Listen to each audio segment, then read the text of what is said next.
So, units still moving up, getting closer now. They're not that far off reaching the defences. The other units having a bit of trouble skirting the woods. The Blue Regiment is marching rapidly down the road. And the unit that was already on the road has now very nearly got to the artillery, so there's going to be a bit of trouble there. The cavalry have advanced to the edge of the cornfield, and on the royalist side, because of the threat coming to the main road into the town, they've started shifting across. This unit that was in reserve, and the cavalry has also moved over because they've spotted the enemy cavalry, so they're ready to find a gap in the hedge to get out there and take them on, because the parliamentary cavalry will probably get stuck in the middle of the cornfield next turn, which means they've got a chance to get out as well. So I think the artillery's going to have one more shot, and then we'll have to bid a hasty retreat and leave it to the infantry, which is a bit of a blow for the royalist forces. Not that it's done any damage whatsoever at all. So let's just see what happens with the dice rolls. Oh, and one last thing, the parliamentary gun has now unlimbered and is within range of the defences, so that will fire next turn, not this one. So we've just got the parliamentary mortar and the royalist gun. And it's appalling shooting once again.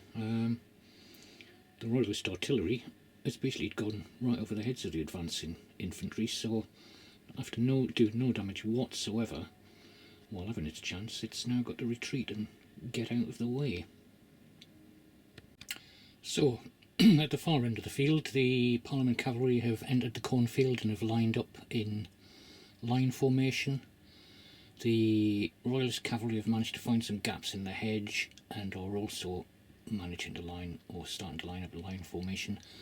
They are very definitely going to be engaging each other in the next turn. The Parliament infantry on the road have reached the barriers, or the fortifications, to be met with a flurry of fire from the musketeers who've run up and taken up defensive positions behind the hedges and the barriers there, just in the nick of time, supported by pikemen behind them.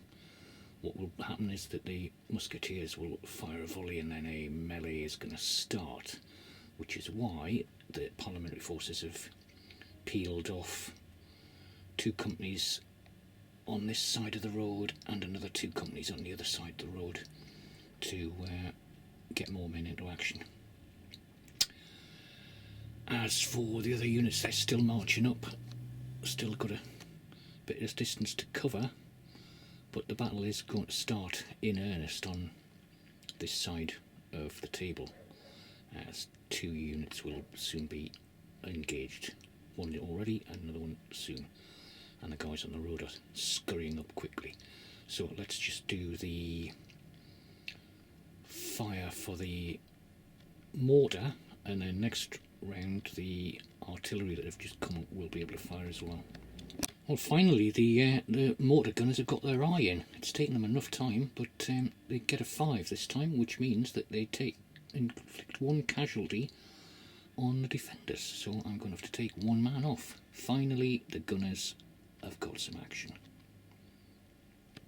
As for the melee going on over here, you can inflict a casualty on a 4, 5 or 6 as they're that close up.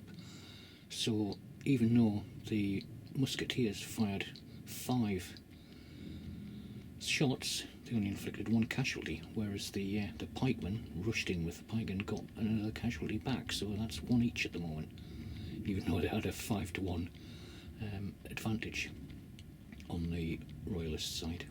Okay, so the cavalry engagement is in progress. They've clashed into each other at the edge of the cornfield. The guys in the road are still trying to force their way through there, being attacked by the defenders. Two companies just about to engage as well on either side of the road. They're just about to get stuck in, they're just within range. And the guys on those two companies can of course come under fire from these guys, because they're quite close and within range, as are a couple of companies from here as well, so they'll probably have to face 4 shots themselves.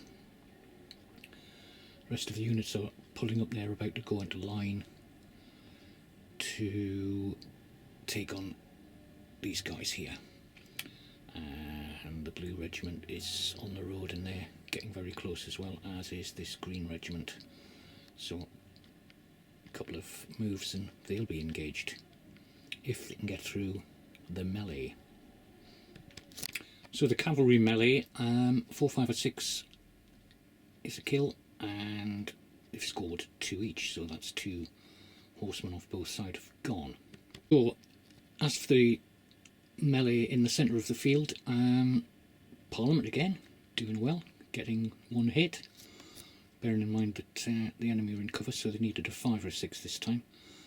And in the meantime, the meleeing of the royalists has been still a bit poor, but they do get two more kills, so that's 1 off Parliament and 1 off the royalists and 2 off Parliament. Back on the mortar again, more abysmal shooting, another 1. As for the artillery, a 3, which is nowhere near good enough, so another 2 wasted shots from Parliament's heavy ordnance. As for 4 units here being able to fire muskets at these 2 oncoming companies, 4, 5 or 6 will do, and it's another 2 casualties for Parliament. Things not looking good in the assault, but fortunately they've got men to take up the slack as they advance in as well, so maybe numbers will tell in the end. So in the cavalry battle, 3 against 3, it was another 2 casualties on each side, so that is becoming quite a bit of attrition going on there. They've both lost 4 men each, so still even, but they are getting hit at a rate of knots here. So let's just go through the other battles. We've got this melee in the front here, and we've got these guys getting ready to take on this lot. And of course we've got to do the artillery fire on the mortar again. Yet again, pair of 3s, no good to man or beast that. And basically we've had 1 artillery hit in the entire battle so far, which is quite abysmal really, very poor shooting.